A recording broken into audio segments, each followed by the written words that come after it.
e compete-me a mim fazer então o início desta abertura da conferência, do trabalho que preparamos para esta noite.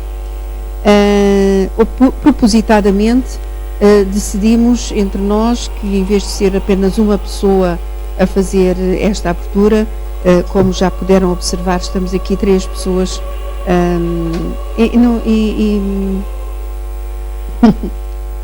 coincidentemente todas viemos vestidas de preto, mas não foi combinado, foi mesmo coincidências que não existem. Aliás, as 4 que hoje tínhamos intervenção em mera coincidência, mas é isso mesmo, pronto.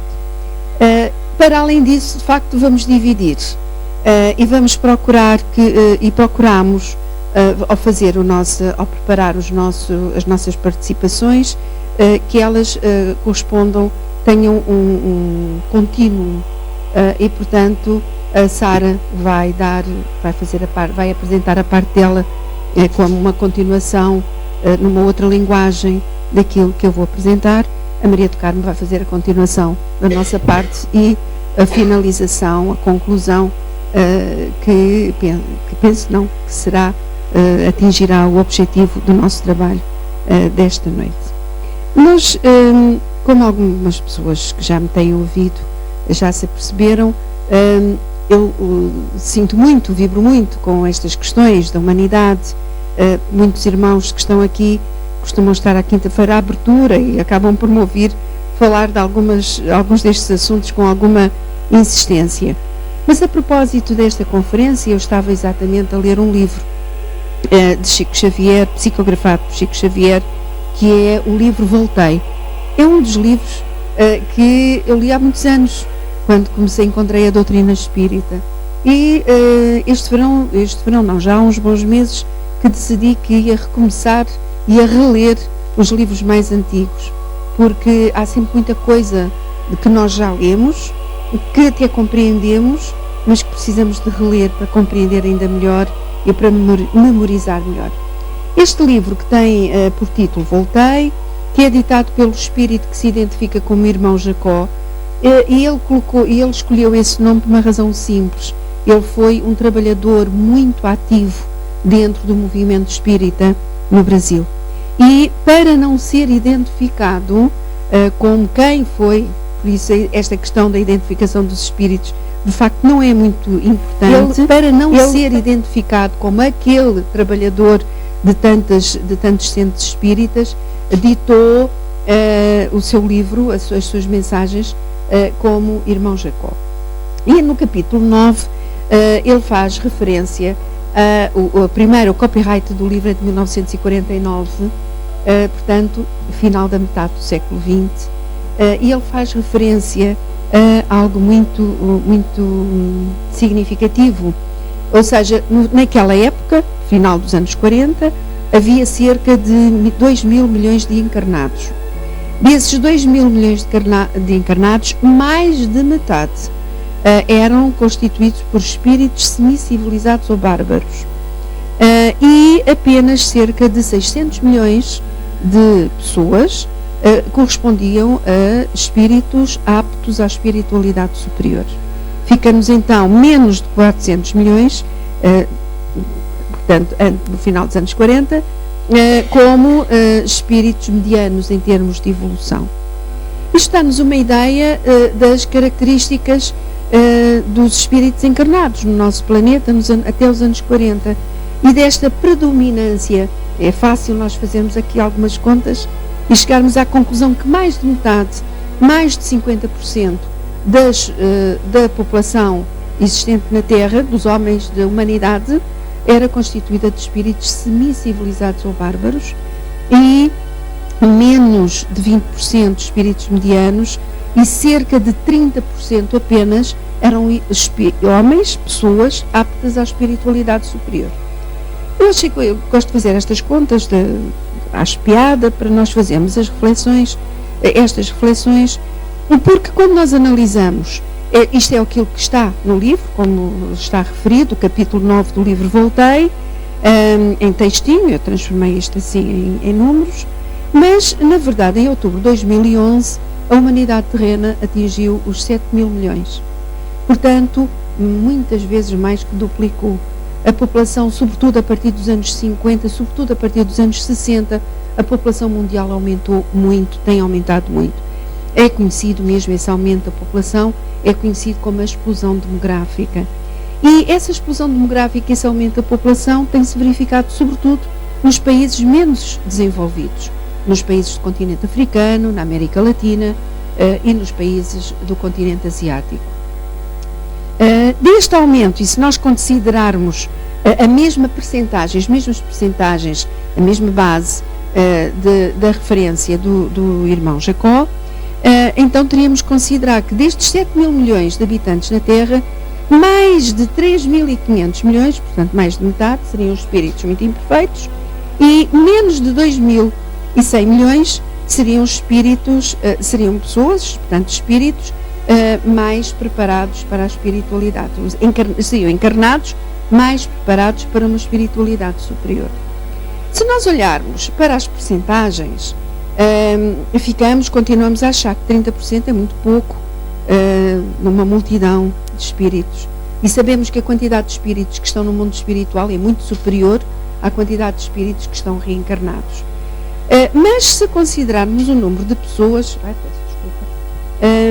se considerarmos o número de pessoas, temos de facto muitas pessoas, 2 mil milhões de habitantes na Terra, aptos a esta reencarnação, a esta espiritualidade superior, aptos a entender as mensagens do mundo espiritual, aptos a fazer uma vida melhor.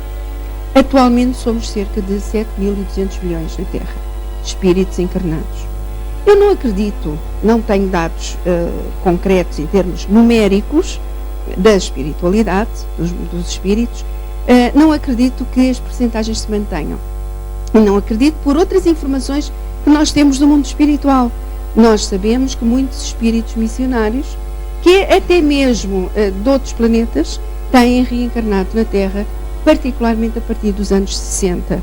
O que tem explicado que nesta explosão demográfica, nestes milhões de pessoas, de espíritos que reencarnaram no nosso planeta e que compõem estes 7.200 milhões de pessoas que somos os espíritos que estamos na Terra, não serão 3.500 milhões, ou seja, mais de metade, aliás, espíritos ainda semi-civilizados ou bárbaros. Há muitos e muitos espíritos que estão neste planeta já na condição de espíritos missionários e que estão também, que passaram, que são espíritos na condição de espíritos em resgate de situações anteriores, e a percentagem de espíritos missionários, espiritualmente mais preparados e missionários, com certeza que é em número muito maior. O que acontece é que mesmo 3 mil milhões de pessoas é muita gente. E desses 3 mil milhões, 3 bilhões, são números que nós temos a ter dificuldade em imaginar o que é. Nós em Portugal somos apenas 10 milhões e já achamos que somos bastantes. Como é que se passa de 10 milhões para 3 mil, para 7 mil milhões? E são números que nos ultrapassam. De qualquer modo, é importante nós verificarmos que, apesar da população ter aumentado muito, houve muitos progressos. E fala-se muito pouco dos progressos que tem havido. Quando nós analisamos os gráficos, e eu trouxe alguns dados, muito pouquinhos, mas alguns dados. Por exemplo, temos aqui este gráfico, está ali o site de onde eu o retirei, que representa a percentagem de população mundial a viver em pobreza absoluta. Este é um dado de que hoje se fala muito e que nos arrepia. A quantidade de pessoas que vivem com menos de $1 por dia é o mesmo que dizer percentagem de pessoas que não têm rendimentos nenhuns, sobrevivem do lixo que catam, sobrevivem da caridade que possam ter acesso, sobrevivem simplesmente, não vivem de uma forma digna. Mas, na verdade, se olharmos sobretudo, e aqui neste gráfico aquilo que eu gostaria mais de vos chamar a atenção, é este último risquinho aqui, eu peço desculpa, não sei, está aqui. Esta parte aqui do gráfico. Entre 1990 e 2011, esta percentagem de população mundial a viver com menos de $1 por dia, $1,25 por dia, esta percentagem desceu brutalmente. É verdade que se nós transformarmos esta percentagem, que é cerca de 15%, naquele gráfico, se transformarmos em pessoas, em número de pessoas, é chocante. É um número elevadíssimo de pessoas que vive nesta situação miserável. Mas se nós considerarmos, se nós tivermos em atenção que o ritmo de crescimento, a descida desde 1990 até a atualidade, é uma descida neste sentido, nós não podemos continuar a dizer que o mundo está pior. Nós não podemos dizer isso. Nós temos que ter toda a convicção, é importante olhar para os números, é importante olhar para as estatísticas e ter esta certeza. E trouxe mais alguns números, alguns dados. Por exemplo, a esperança média de vida das mulheres a sul do Saara, chamada África Negra, do sul do Saara, em 1960 era de 41 anos. Não se esperava que uma mulher vivesse mais de 40 anos nos anos 60.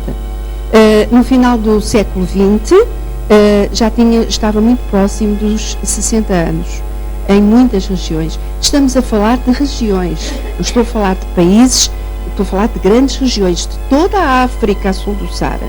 Se formos falar de alguns países do Saara, como a Serra Leoa, por exemplo, que é um país que está na cauda dos países pobres do mundo, claro que estes valores são diferentes. Estamos a falar de valores médios, porque de outra forma também não conseguimos pensar. A esperança a percentagem de crianças africanas que frequentam a escola, em 1970 era cerca de 40%. No final do século XX ultrapassava os 75%. Estamos a falar de conjunto. E um outro dado extremamente importante, e até mais recente, que é um dado da Unicef, a taxa global de mortalidade da infância diminuiu cerca de 25% entre 1990 e 2006. 25%. A descida da taxa de mortalidade infantil é sinal, tudo isto, o facto das mulheres, das pessoas, mas aqui está em particular as mulheres, viverem mais anos, o facto das crianças estudarem em maior percentagem, o facto da mortalidade infantil diminuir desta forma tão acentuada, é o resultado do investimento fortíssimo que a humanidade tem feito, que os países têm feito, particularmente as Nações Unidas e grupos de países desenvolvidos, nomeadamente a OCDE, de desenvolvimento mais elevado, e além desses grandes grupos internacionais, as chamadas organizações não governamentais, ONGs, que são muito próximas das IPSS, no nosso caso. Mas, de qualquer modo, essas organizações que não são governamentais são interessadas, elas investem na educação, investem na saúde destas pessoas e isto resulta que as pessoas de facto hoje vivem melhor. Ou melhor, dizendo, percentualmente, apesar do número de pessoas que vivem muito mal ser muito elevado, escandalosamente elevado, diria mesmo, mas quando nós vamos ver a percentagem em relação à totalidade de pessoas que existe no mundo, de facto há melhorias muito, muito significativas. De qualquer modo, quando eu destaquei aqui a esperança média de vida das mulheres subsaarianas, continente africano, e das crianças africanas que vão à escola, destaquei porque o continente africano, de todas as grandes regiões do mundo, é de facto aquele onde globalmente a situação é mais grave, é mais difícil, é mais dolorosa. Mas a população ainda vai crescer mais. E as projeções das Nações Unidas dizem-nos que em 2025, daqui a 10 anos, não é nada, 10 anos, a população já terá atingido os 8 mil milhões, em 2050 terá atingido ou ultrapassado os 9 mil milhões, em 2100 estará com cerca de 12 mil milhões. O que é que isto quer dizer? Se vocês olharem, de 25 para 50 são 25 anos e o aumento previsto é cerca de 1.000 milhões. Ou seja, o ritmo de crescimento está a diminuir. E quando chegarmos a 2100, a previsão é que esse ritmo, a população terá, em termos de crescimento, atingido uma certa estabilidade. Esta estabilidade também se verifica na esperança média de vida, que se prevê que no final do século, no final deste século XXI, para os países desenvolvidos será de 89 anos e dos países em desenvolvimento 81 anos. O que é que isto quer dizer?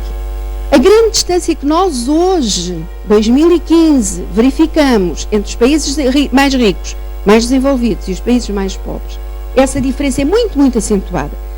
A Suazilândia tem uma esperança, muitos países da África subsaariana, e nomeadamente a Suazilândia, tem uma esperança média de vida ainda neste momento que ronda os 40 anos de idade. Uma criança que nasce agora não tem como expectativa ultrapassar os 40 anos de idade, sobretudo devido à SIDA.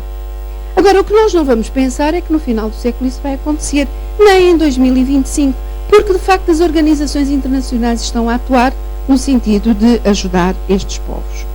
Muito rapidamente, eu estou a olhar para o relógio e estou a ver que aqui as minhas amigas têm menos tempo, eu falo mais, mas encontrei também este gráfico que eu achei muito interessante neste site que está identificado, mas não estava identificado o autor do gráfico. E reparem o que é que ele mostra ali. Mostra que num primeiro momento a projeção de crescimento da população está ali, os 12 mil milhões, 12 bilhões em 2100, no final deste século, mas até 2020, 25, e eu tenho que pôr os óculos porque não consigo ler, e se calhar vocês também não, diz a sociedade, vivemos a sociedade, estamos nesta fase, no final deste ciclo, sociedade do espetáculo, os média reinam. É ou não é verdade? Vivemos na época em que os média, os sistemas de comunicação reinam.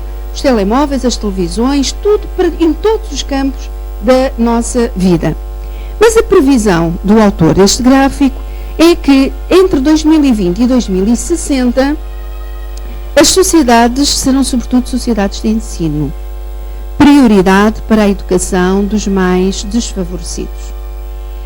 E depois, entre 2060 e 2100, segunda metade do século XXI, será a sociedade da libertação. Os humanos procuram libertar as suas capacidades criativas. Como vos disse, não sei quem é o autor deste gráfico, mas na verdade esta previsão está completamente de acordo com aquilo que os espíritos nos têm dito. E até aquilo que as Nações Unidas também nos dizem, e até aquilo que nós já verificamos na atualidade.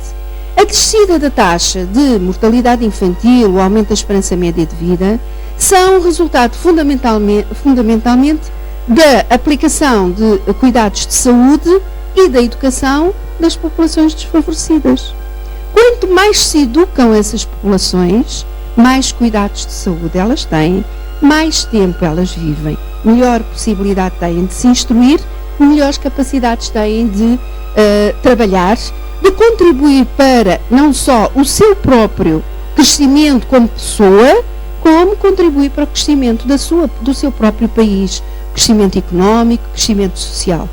E está mais que provado que quando um casal tem uma família pequena, investe o máximo para a educação e para a formação dos seus filhos e não tem a preocupação de ter muitos filhos, porque sabe que se tiver muitos filhos, esses filhos não terão as mesmas oportunidades, porque os rendimentos não poderão ser repartidos da mesma maneira.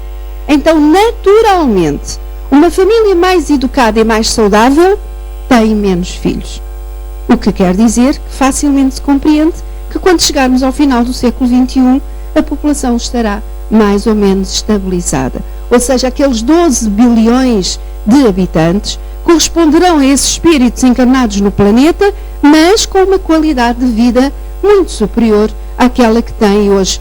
Estou a falar dos países mais empobrecidos. Claro que os países mais ricos não se espera que percam o seu ritmo de crescimento. Agora, aquilo que é já visível é que os países mais pobres estão cada vez mais ricos, cada vez mais desenvolvidos, cada vez mais fortes. Nas obras que o espírito Manuel Filomeno de Miranda tem ditado na psicografia de Divaldo Franco, ele faz exatamente esta referência aos avanços da reencarnação de espíritos missionários desde os anos 60 do século XX, mas particularmente neste século XXI. Grandes levas de espíritos missionários, espíritos nobres que estão reencarnados no nosso planeta e que vêm contribuir para o avanço das ciências e da tecnologia, para a criação e o crescimento e o grande trabalho das organizações não governamentais que fora das políticas atuam no terreno junto daqueles que mais necessitam e contribuem para que essas pessoas tenham melhor saúde, melhor instrução, melhor qualidade de vida. O que quer dizer que eles terminam com aquilo que Josué de Castro, um brasileiro que foi médico, foi geógrafo, sociólogo, faleceu, se não estou em erro, em 1973. Portanto, é muito próximo de nós, classificava como o ciclo infernal da pobreza. A pessoa que é pobre não consegue tratar-se quando está doente. Se está doente e não se trata, não pode trabalhar mais. Se não pode trabalhar mais, vai continuar pobre. E se a geração, se este ciclo continua de passa de pais para filhos, então é o ciclo infernal da pobreza que tem que ser rompido externamente, através da saúde e através da educação, fundamentalmente. Depois, quer dizer que, como estava aquele gráfico, mais instruídos e mais saudáveis, viveremos muito mais para o desenvolvimento da nossa criatividade, da nossa intuição. E os espíritos já nos dizem que no futuro as formas de mediunidade dominantes, predominantes, não será a mediunidade de incorporação, de psicofonia, será sobretudo a intuitiva. Todos somos mais ou menos médiuns, mas nós não damos muita conta, não damos muito valor à nossa mediunidade intuitiva, aquilo que nós percebemos, nós não conseguimos captar muito a mensagem que os espíritos, não somos muitos os que conseguimos captar a mensagem do mundo espiritual, mas o futuro próximo é o aumento da intuição, da mediunidade intuitiva, muito mais do que outras formas de mediunidade mais grosseiras, digamos assim. Muito rapidamente vou mostrar-vos algumas imagens que são construções, umas construções, outros projetos, de uma arquiteta premiada com o prémio mais alto que se pode receber, curiosamente natural de um país que vive hoje grandes dramas, que é o Irão. Ela é iraniana, mas formou-se na Universidade Americana de Beirute, no seu país, mas pela Universidade Americana, vive em Londres. E os seus projetos, ou mesmo as suas construções, projetos, alguns deles estão construídos, outros estão só no papel.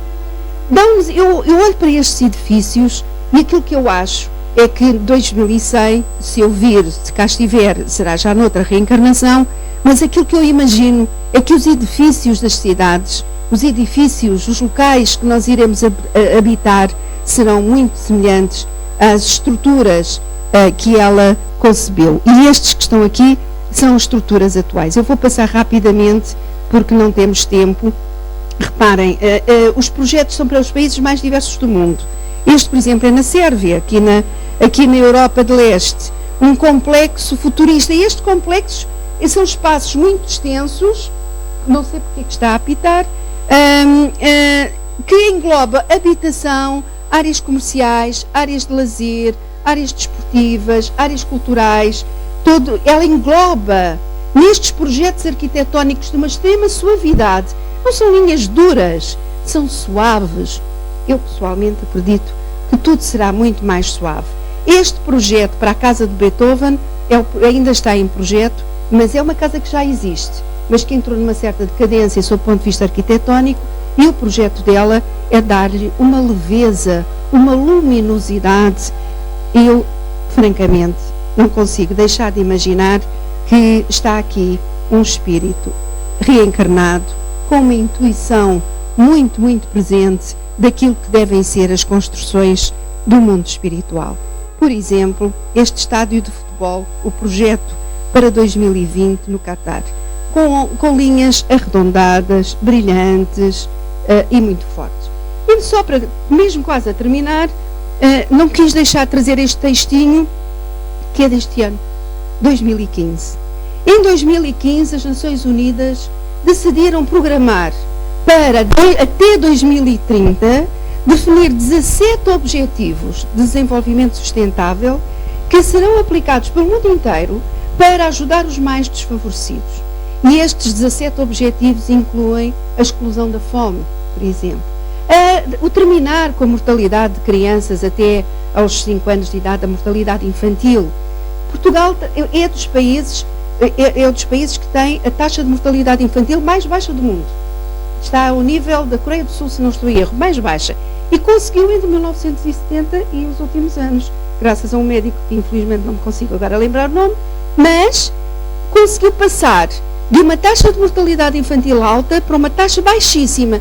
Hoje as nossas crianças que morrem com menos de 1 ano de idade são aquelas que têm problemas congénitos, são aquelas que têm mesmo, não é por falta de cuidados médicos, não é por falta de atenção dos pais, a menos que sejam aqueles casos de acidentes que não se conseguem evitar.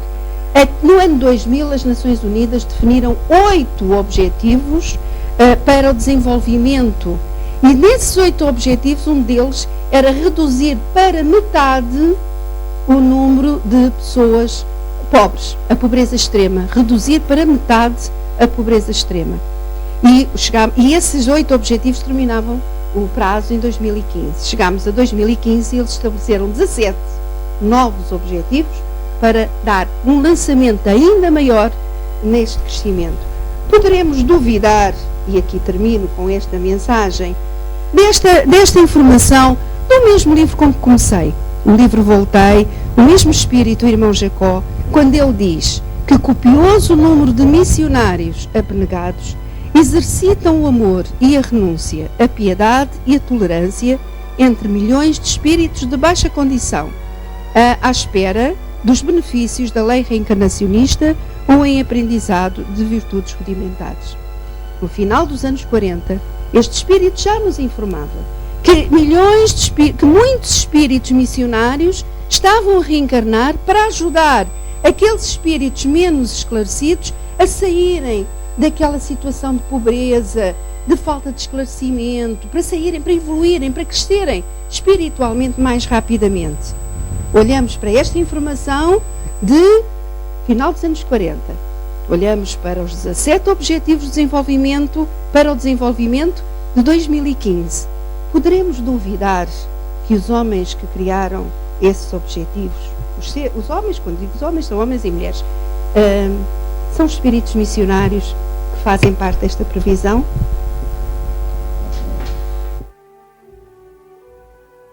Falar da palavra. E vou pegar em algumas palavras que a Maria tem no texto dela, como abnegados, amor, renúncia, piedade e tolerância. Estamos a falar de palavras poderosas que criam conceitos, que são ideias, e que são palavras que vão ser proferidas ao longo destes dias, nesta conferência. São conceitos que nos vão criar uma teia e que, com certeza, no final deste fim de semana, iremos sentir como se tivéssemos sido projetados para o futuro, tivéssemos sido catapultados, do nosso interior, de conceitos antigos que tínhamos, ideias distorcidas, e que iremos, com certeza, ver as coisas de outra forma. Então, considerando que cada um de nós é um ser individual, de certeza que esta nova perspectiva do futuro vai criar em nós, vai trabalhar dinâmicas na nossa alma. E vamos começar pelo verbo, pela palavra, pela responsabilidade que temos no imediato de poder mudar e fazer a diferença. A palavra é aquele instrumento que todos nós, sejamos mudos, mesmo os mudos podem, através de sensibilidade, atuar com o próximo. E começo com a palavra porque acho que é aquilo fundamental na nossa mudança. Hoje em dia, como a Maria referiu, estamos inseridos num mundo tecnológico que, sensivelmente, a partir dos anos 80, considerada a era tecnológica, colocou os homens todos na rede, ou seja, passámos a ter informações ao minuto, todos os dias entram através das televisões ou da internet nas nossas casas e coabitam connosco. Por mais que nos quiséssemos isolar do mundo, a informação chega-nos sempre. E, para todos os efeitos, temos que viver com isso. Portanto, não moramos no monte, isolados, moramos no planeta, na nossa sociedade. Queremos estar informados também, porque isso faz parte da evolução. Então, esse ligado em rede faz com que ficássemos expostos a uma coisa maravilhosa que surgiu também no século XX e cujo nome é a globalização, pôs-nos em rede. E assim, essa globalização não tem um criador, faz parte de um fenómeno moderno e onde estamos inseridos da evolução mundial. A globalização lado, vemos a morte em direto, mas por outro lado temos grandes movimentos de solidariedade que se movimentam, de ajuda. A disposição de tecnologias, equipamentos, processos de novos na medicina que põem ao nosso alcance, criam a tal esperança de vida muito maior. E também o surgimento dentro da área da ciência, conceitos novos. Ouve-se falar de física, ouve-se falar de coisas quânticas, de fusões nucleares. E recentemente ouvi algumas palestras em que percebi quanta importância destes homens de ciência que estão a trabalhar nessas questões das fusões nucleares, porque estão a aproximar mais do encontro com Deus, do que é que está exatamente na raiz da existência da vida. Eles o que eles chamam o tunelamento quântico, que é assim um palavrão, o que é que será isso, não é? Que a nossa ideia não consegue perceber. Conseguiram provar recentemente que uma partícula pode estar em 2 locais ao mesmo tempo. Este tipo de teorias que estão em estudo, os próprios cientistas revelam como sendo especulativas, mas que sabem que pelo menos em 10 anos vão conseguir comprovar de modo fidedigno estes conceitos. E então esse princípio de que a mesma partícula pode estar em 2 locais ao mesmo tempo, isto no micromundo, no nanomundo, estão a conseguir trazer para a biologia e para o macrocosmos. E então o que é que se percebe? Que de repente há aquela ideia de que para além da matéria que é conhecida e que é estudada nessa mesma micromatéria, há mais qualquer coisa. E essa qualquer coisa nós sabemos que está o princípio, que está Deus. Então a globalização aumentou então esse ritmo de mudanças, promoveu a investigação, a fusão nuclear, como eu já disse, e a renovação talvez seja a palavra de ordem. Estamos mergulhados num turbilhão de informações. A maior das abordagens é quase apocalíptica dos telejornais. Entram nas nossas casas, instalam-nos ideias, criam-nos medos, somos assaltados pelo mal, que nos desorganiza as fibras da alma.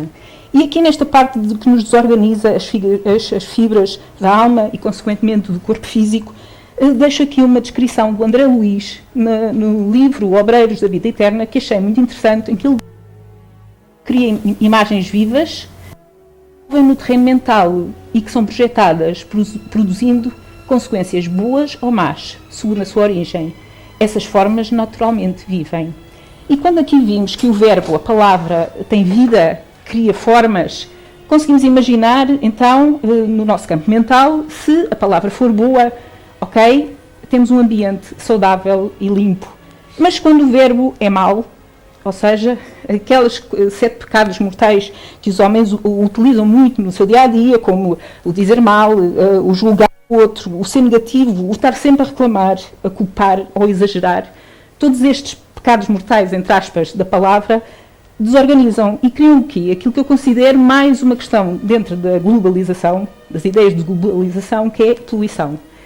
E se o homem está tão preocupado em tornar um planeta tudo que é à nossa vista verde, cidades verdes, objetos verdes, mil coisas dentro da área de ecologia, então também devia se preocupar com esse lado de poluição mental, que não se vê, mas que todos nós sentimos um pouco. Quantos de nós, muitas vezes de manhã, do nada, levantamos e já sentimos uma carga às costas, um peso, quase que não se consegue respirar. Não há uma causa aparente, que todos nós temos problemas, mas esse peso do dia-a-dia é como se fosse arrastando, nos arrastássemos. Isso é, senão, a dita poluição mental, uma atmosfera que existe à nossa volta, que nós criamos e ajudamos, e que vai criando esses mal-estares. Então, a nossa sociedade está cheia de casos de angústia, de depressões e de doenças. E vemos na nossa sociedade atual que é quase como que um flagelo. E isso é criado, diz-nos Kardec, é dado ao homem conjurar os flagelos, ou seja, exterminá-los, terminar com eles. E ele diz, são muitos os flagelos que são consequência da sua própria imprevidência. Mas ainda, esses males são geralmente agravados pela indolência do homem. E nesta sociedade que vivemos, na tal poluição mental, que cria estes casos de doenças, de desgaste mental, de angústias, é um trabalho interno do homem. É talvez, quando eu comecei por falar da palavra, começar por aí. Qual é o cuidado que eu tenho que ter no verbo, no meu dia-a-dia, para conseguir combater esta indolência e conseguir dar um salto em frente. Então, é através dos conhecimentos da codificação, Kardec nos explica que os desequilíbrios físicos e psíquicos têm origem no nosso espírito endividado. Portanto, não temos uma vida única, não estamos aqui pela primeira vez, temos uma carga, para além de genética, esse genético do lado espiritual, que graças a Deus não nos lembramos, senão não conseguiríamos estar aqui sentados a ouvir uma palestra, e é isso que temos que mudar. Portanto, é tempo de conseguir mudar isso.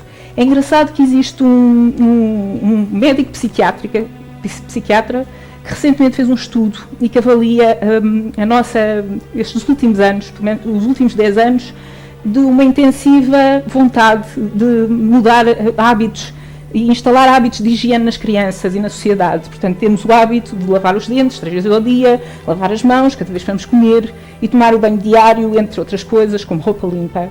E ele diz que tudo isso é importante, mas que o mais importante na sociedade atual seria a tal higiene mental. Se o homem cuidasse mais do seu lado interior, portanto, não tivesse preocupado com os tais 7 pecados de analisar o próximo, do bom a utilização do verbo, e ele ainda utiliza uma outra palavra que é o ruminar das ideias, que as pessoas hoje em dia, a sociedade, instala em si processos de ruminar ideias, que é ficar a remoer e que vai criando como se fossem quistos na sua própria consciência, que o não deixa avançar e que não o deixa evoluir. Ou seja, é o principal causa na parte final dos suicídios. Grande parte dos suicídios são de pessoas que se deixam instalar no seu eu todos estes bloqueadores que não o deixam avançar. E então ele faz um apelo e pela higiene, para instalar nas crianças e nas novas gerações a tal higiene mental, os bons hábitos, o mudar a ideia, o não pensar sempre na mesma coisa, o não dar importância durante muito tempo à mesma ideia e saltar, mesmo na palavra, não insistir no mesmo conteúdo de linguagem. Então, gostaria de terminar com a ideia de que o tempo é o móvel da vitória do bem sobre o mal, que Deus anula o mal com o amor, e essa vitória do bem sobre o mal é uma vitória silenciosa que ocorre em cada um de nós. E esta ideia de que o bem vai aniquilar o mal com o amor, gostaria de dizer que o amor é o desejo do bem, e é este o tempo em que tem que haver uma mudança, não custa, portanto não estamos a falar, o nosso povo não está numa guerra, não passamos pelas dificuldades, as mais prementes, cada um tem as suas dificuldades, mas não estamos no momento de perceber o que é mesmo o extremo de não ter nada, mas temos uma coisa valiosa que é o nosso ser reencarnado neste momento e uma ferramenta que é a palavra. Às vezes uma boa palavra conta mais do que uma coisa infindável. Então deixo-se com a Maria do Carmo, que vai seguir e terminar o nosso trabalho.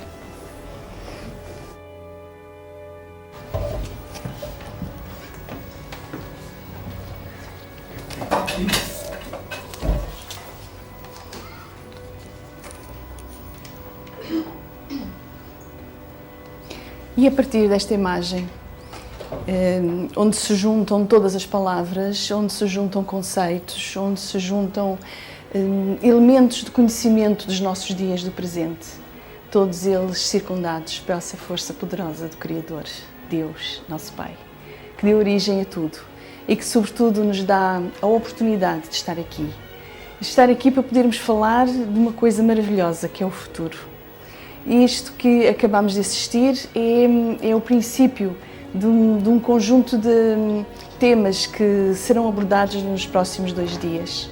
Nós vamos falar das nossas perspectivas para o futuro e para isso vamos utilizar o tempo que tudo nos tem beneficiado, que todas essas oportunidades nos têm trazido.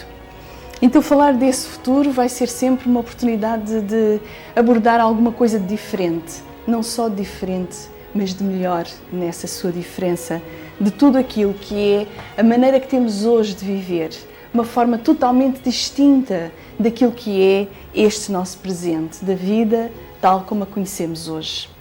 E, na verdade, olhando para a história dos homens, vemos que o nosso presente hoje é esse futuro que no passado foi sonhado por tanta gente.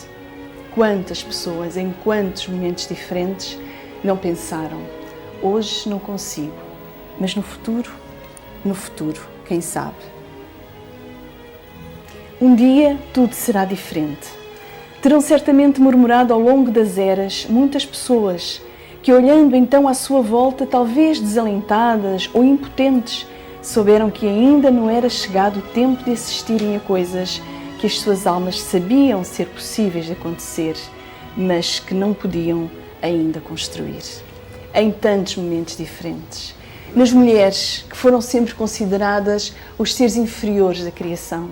Com quanta potencialidade, com tantas hipóteses de criar, de realizar, e que não podiam fazer, e que sonhavam um dia no futuro outras gerações. Outras mulheres poderão fazer aquilo que hoje não é possível. Desde poderem ter a sua autonomia, desde situações que ainda são tão recentes, de não se poderem deslocar sozinhas, de não poderem à noite ir onde quer que fosse. Quantas vezes situações tão ingênuas, tão sem maldade alguma, lhes estavam absolutamente vedadas. Quantas vezes não pensaram nas atividades rudes a que tinham que se dedicar em cada dia? Não terão pensado: quem sabe um dia alguém inventa uma máquina e deixa de ser preciso ir lavar roupa no rio, ir massacrar o meu corpo, as minhas mãos? Quem sabe um dia? Quantas não terão sonhado? E quantos homens, naturalmente, não tinham sonhado com a criação de equipamentos que os ajudassem a lavrar a terra, a retirar a água de outra maneira, de maneira mais fácil, de chegar ao relativo conforto dos seus lares no toque de um dedo, num pequenino botão que iluminasse toda a casa. Então o nosso presente é a concretização dos sonhos de todos aqueles que ao longo dessas eras foram sonhando, mas não puderam realizar naquele instante tudo aquilo que era possível fazer. Mas a benefício de todos nós sucedeu-se a reencarnação. O tempo que não parou nunca continuou sempre à nossa disposição e voltámos uma vez e outra e fomos realizando aquilo que afinal, no tempo em que sonhámos, não era possível fazer e que de forma impotente vimos que por mais esforços que realizássemos não se conseguiam, pelas contrariedades, pelas imposições externas, pela falta de crença, de aceitação, não podíamos realizar. Então conseguimos, voltámos posteriormente e realizámos os sonhos. Mas a realização de cada sonho, como temos visto aqui, traz em si um outro conceito, que é assim que aquele termina, começamos logo a pensar no outro, a idealizar outro, a sonhar outro sonho. Porque queremos aperfeiçoar aquilo que já conquistamos, queremos melhorar aquilo que não foi conseguido na totalidade, queremos sempre trazer alguma coisa de diferente e é aí que tudo recomeça e novos ideais voltamos a projetar no nosso futuro. No nosso passado individual e no passado que é a história dos homens, acumularam-se todos esses feitos que foram sendo conseguidos. Tudo isso desenvolveu um tal potencial que fez com que o futuro pudesse tornar-se cada vez mais rico. A perspectiva dos nossos dias futuros são, na verdade, de uma maior riqueza. Vimos aqui o progresso de uma forma muito simples, a forma como foi apresentado o rápido progresso dos últimos 50 anos, dos últimos 10 anos e, sobretudo, no que essa concretização já lançou de projetos para os próximos 10 anos, para os próximos 20 anos, que vão ser seguramente muito melhores daquilo que tivemos até hoje, sendo que este nosso hoje já é um tempo maravilhoso em relação a tudo aquilo que já foi vivido anteriormente.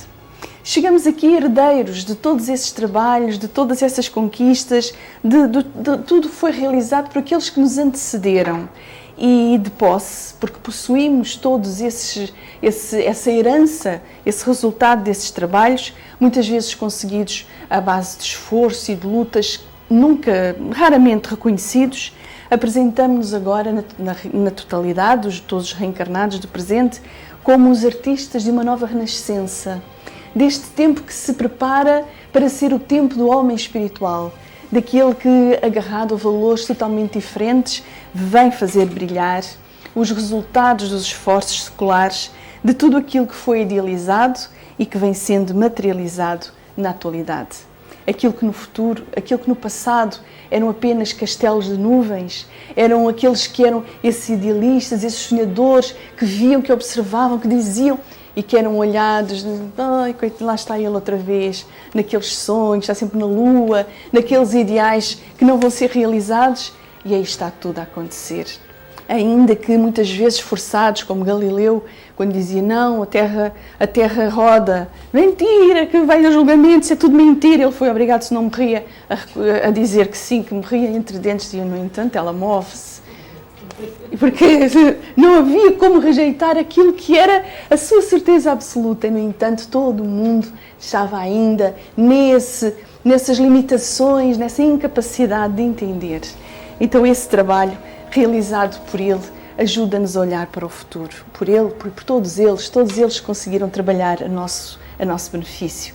E hoje, quando olhamos o nosso futuro, sentimos que é abraçar o passado, para agradecer a Deus por nos ter dado um espaço de realizações e experiências que se repetiram em diferentes épocas e onde nos melhoramos, ajudando a melhorar o mundo. E olhar para o futuro é sentir que esse nosso passado se reveste de uma importância extrema e dá vontade de abraçar todas essas histórias, esses momentos difíceis. É verdade, essas dificuldades, essas limitações, esse ficar trancado em casa, esse fazer coisas, trabalhos rudes, até ferir as mãos. Tudo isso aconteceu, por tudo isso passamos, mas foi tudo isso que nos equipou para ser aquilo que nós somos hoje. Mas, sobretudo, há alguma coisa que brilha muito mais nas nossas vidas de hoje e que é o interesse pelo conhecimento do pensamento de Jesus. Porque esse interesse enobrece-nos, para além da capacidade de sonhar, de realizar, de projetar para o futuro melhorias para aquilo que já se conseguiu fazer, nós hoje estamos envolvidos pela beleza, pela nobreza do pensamento do Mestre. E então, se percebemos que pela tradução que a doutrina espírita nos dá de todo esse trabalho de Jesus, de tudo hoje em dia é para nós mais importante. A nossa sensibilidade apurou-se. Estamos mais delicados em relação a tudo. Desenvolvemos um sentido, uma análise muito mais interessante em relação a todas as coisas. Já não é só uma maledicência, o julgamento, o travar do progresso por não queremos ser afrontados por aquilo que são as nossas convicções, mas é muito mais admirar essas lutas e abraçá-las, porque hoje os nossos trabalhos, à luz da doutrina espírita, alcançaram uma nova dimensão, uma importância muito maior do que lhes demos até aqui. As nossas dificuldades no presente fazem muito mais sentido, têm lógica no seu encadeado imprevisto e muitas vezes surpreendente. Nunca como nos dias atuais amamos tanto a vida, tal como ela é. Nunca confiamos tanto como agora nesses dias que ainda estão por viver, nesse tempo que está para ser, no que está para acontecer nos dias futuros. Há uma inevitável alegria quando estamos aqui neste espaço, neste momento, a comentar todos estes assuntos, a sentir que há uma vida fervilhante à nossa volta. A sociedade onde estamos integrados, na verdade, fervilha de interesses, de novidades, mas sobretudo há uma pressa. Há em todos nós, em toda a gente, latente, uma pressa, uma urgência que cada um se impõe de renovação. É como se já não nos chegasse esses conceitos, essas maneiras de ser, de viver, das rotinas a que nos habituamos, mas houvesse uma exigência de renovação, de mudança, para acompanharmos e tudo isso que está a acontecer em simultâneo, que não temos acesso a tudo que esse nível de informação, muitas vezes são informações muito específicas, nem sempre a nossa inteligência neste momento, o nosso cérebro atual, consegue alcançar todos esses conceitos da física quântica, desse mundo maravilhoso que se desdobra, que parece fazer uma ponte entre as grandes conquistas da antiguidade, desses filósofos gregos, que já trouxeram conceitos que na altura não puderam ser entendidos, como essa questão do mundo ser formado na base da matemática, e que de repente não, passaram-se 4, 5 mil anos, e estamos agora a descobrir todas essas potencialidades, todas essas situações que a ciência vai trazendo do laboratório, mas que intrinsecamente as nossas almas compreendem, ainda que não consigam traduzir por palavras, porque é um saber feito de experiências nesses tempos, de aquisição de conhecimentos no mundo espiritual, que hoje, bloqueados pela nossa constituição física, não nos permitem aceder de pronto. Mas quando alguém nos fala nisso, pensamos em nós que tudo faz sentido, que tudo isso é lógico. Então esta pressa, esta vontade irreprimível de naturalmente mudar, de crescer, faz-nos sorrir perante esta possibilidade de estarmos no nosso presente, que é esse futuro passado, mas que, sobretudo, estamos a participar daquilo que, sendo presente, começa já a ser um futuro cada vez mais radioso, que nos enche de uma confiança que, na verdade, nada pode abalar. E hoje mesmo, neste momento em que estamos aqui reunidos, vemos o futuro sob uma perspectiva totalmente diferente daquela que tínhamos há algum tempo atrás. Reconhecemos que a visão do futuro, na verdade, muda também de acordo com a nossa maturidade que alcançamos pelas conquistas morais que realizamos e que é, sobretudo, uma maturidade psicológica do ser que independe da idade e que pode acontecer em fases ainda de juventude, em idades ainda mais tenras do que propriamente a maturidade enquanto se considera do ser humano.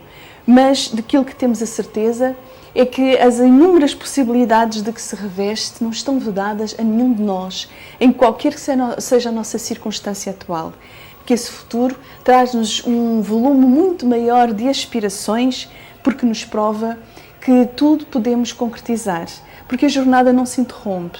O Espiritismo dá-nos essa certeza da nossa imortalidade, da continuação da nossa existência, ainda que em espaços diferentes, mas que continua sempre. E isso permite-nos enriquecer-nos continuamente com os novos conhecimentos que aqui ou noutro lugar iremos naturalmente adquirir. Então hoje sabemos que tudo será tão maravilhosamente diferente. Desde o tipo de construções, desde o tipo de qualidade do ar que vamos respirar, mas acima de tudo, da qualidade do nosso pensamento, da qualidade daquilo que nos iremos revestir nas nossas ambições, naquilo que interiormente passará a ser a matéria-prima dos nossos castelos. Durante um tempo ainda vão parecer castelos de nuvens. Agora mesmo, se contássemos tudo isso a outras pessoas que talvez não estejam neste ambiente, também elas considerassem que estamos um pouco loucos, que estamos uns sonhadores, daqueles que não são pacíficos, são uns sonhadores pacíficos, não fazem mal ao mundo, mas que nada disso seria possível realizar. Então a nossa força vem da observação desse passado, quando outros foram considerados loucos e, afinal, se constatou que tudo era possível acontecer e mais, com o aplauso e a aprovação geral daqueles que precisaram de mais tempo para progredir, mas que chegam aos dias de hoje compreendendo. E é isso que Deus tem previsto e reconhece que é para cada um de nós o nosso caminho. Na visão religiosa, a partir de Jesus, o futuro surge envolto em esperança e radiante perspectiva de felicidade. Com o Mestre, que se deixava rodear pelas crianças, pelos fracos e pelos simples de entendimento, a palavra futuro passou a significar recompensa, abastança, justiça. Pela voz de Jesus, o desconforto das vidas rudes tornou-se menos difícil de suportar, porque a todos garantiu que o futuro lhes traria bem-estar, saúde, prosperidade. E naqueles dias, o Mestre, para que a sua mensagem passasse, atuasse, para que fosse ouvido, ele teve primeiro que saciar a fome daqueles que o rodeavam. Teve que os curar, teve que lhes tirar aquelas dores maiores, cicatrizar as suas feridas, porque não se consegue falar de assuntos muito complicados a quem tem fome, a quem tem sede, a quem está a sofrer, a quem tem dores. Então Jesus começou por secar-lhes as lágrimas, confortar-lhes o coração e agiu como alguém que alimenta o faminto primeiro e depois de ele estar saciado, então vai ter com ele uma conversa séria, uma conversa que tem de ser feita. Foi isso que Jesus fez há 2000 anos. Agora já nos vê menos famintos. Às vezes ainda nos falta algumas coisas, mas já temos condições, já temos alguma estabilidade para ter com ele essa conversa séria. Então, na conversa que Jesus tem connosco, Ele pede-nos a nossa colaboração. Espera que agora, que já estamos um pouco mais alimentados e mais fortalecidos, essa conversa possa responsabilizar-nos para que os nossos trabalhos sejam diferentes, porque passaremos a ser seus colaboradores. E sendo colaboradores de Jesus, passamos a trabalhar, a fazer parte da grandiosa obra de regeneração que se prepara para todos nós. Então o futuro, aquele futuro que Jesus apresentou há 2000 anos, é este passado, no qual nós estamos a querer entendê-lo, a fazer projetos de vida onde ele já não se afasta. Seguimos agora envolvidos nessa atmosfera das suas lições de vida, porque compreendemos que a sua ética é a que nos vai saturar de forças novas, vai nos ajudar a estruturar esse pensamento que vai deixar de ser poluído e poluidor dos ambientes alheios, fazendo de nós criaturas cada vez mais saudáveis e mais nobres. A perspectiva que atualmente temos do futuro não pode, por isso, deixar de ser otimista, repleta de confiança pela ausência de medo sobre o que virá, porque o que há de vir, como nunca antes aconteceu, só pode ser bom, porque agora caminhamos ao lado de Jesus.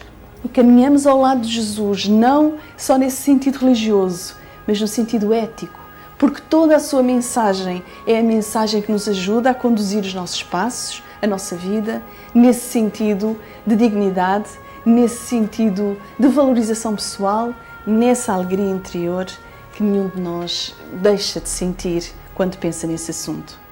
Então hoje só temos de agradecer, hoje e sempre, essa atmosfera de mudança que nos envolve, que nos nutre, esta reencarnação onde tivemos a oportunidade de consolidar várias certezas. Uma delas, a da nossa imortalidade, mas sobretudo a da bondade divina. Esse Deus que está em todo lado, no centro de todos os nossos trabalhos, de todas as nossas palavras, de todos os nossos sonhos. Aí está Deus, que em diferentes épocas, em diferentes lugares, nos foi permitindo sempre progredir, sempre ascendendo, sempre seguindo por rumos, na altura absolutamente desconhecidos, mas que em breve se tornam conhecidos, de nós próprios e de todos. Então, pelo futuro, o nosso amigo futuro, temos tanto de lhe agradecer por esse tempo que há de vir, porque é um tempo mas tão feliz, mas um tempo tão alegre, com tantas coisas boas, com a saúde constante, com o envelhecimento fácil, com uma mudança suave da reencarnação para a desencarnação, sem os dramas, sem as complicações em que nos temos aprisionado. Esse futuro, esse tempo que há de vir, é um tempo que nos enche de alegria. E é esse o tempo que estamos agora a conquistar. É um tempo que, passo a passo, estamos a construir e onde temos a certeza absoluta que encontraremos a felicidade, ainda que em forma de migalhas, dessas migalhas que resultam dos trabalhos anteriores que realizamos e que Deus não deixa nunca de nos oferecer. Nos próximos dias iremos falar do futuro, das nossas perspectivas e quais são elas. Continuar a sonhar, a realizar, a conquistar esses bens que compõem a vida, que é eterna e se compõe de muitos, variados e intermináveis futuros.